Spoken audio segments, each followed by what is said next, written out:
Let's clear this up because I keep seeing conservatives on TikTok lives making this embarrassing claim, taxation is still capitalism.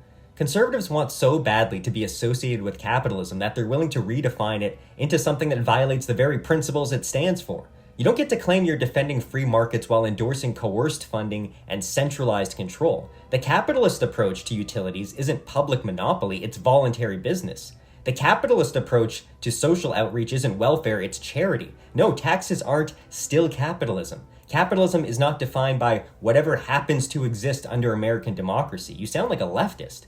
It is a legal ethic, a moral boundary, and once you cross that boundary with aggression, including taxation or any state power, that's not capitalism anymore. So if we're going to talk about economic systems, let's use actual definitions, not flags, not vibes, not your feelings.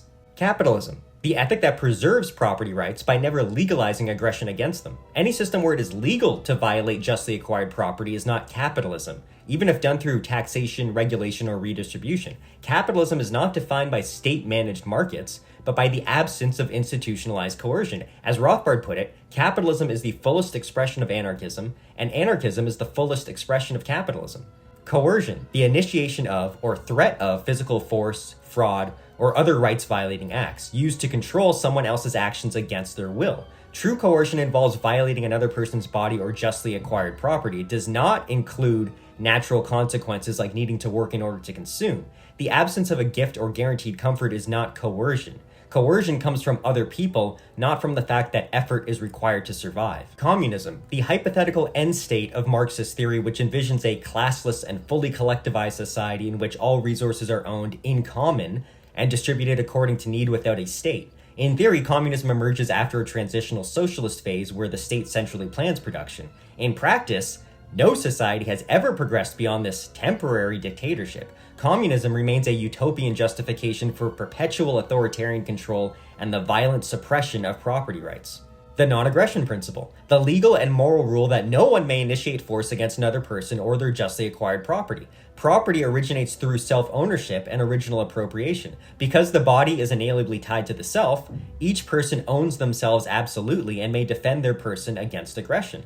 When an individual uses their body to mix labor with unowned resources, they become the rightful owner of the resulting property. Only this original appropriator, or one who receives it through voluntary exchange or gift, has a legitimate claim to property.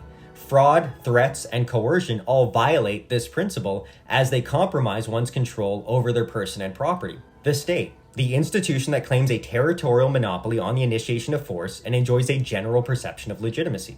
Socialism, the ethic that authorizes violations against property rights by the state, often euphemized as the community, under the presumption that doing so will produce equity. In other words, the prohibition of capitalism, which usually includes calls for democratic or bureaucratic management of capital at some level. For communists, socialism is merely a transitional phase. So, next time you hear either side wanting to claim that taxation is still capitalism, you'll know exactly why they are clearly wrong. It is always socialism.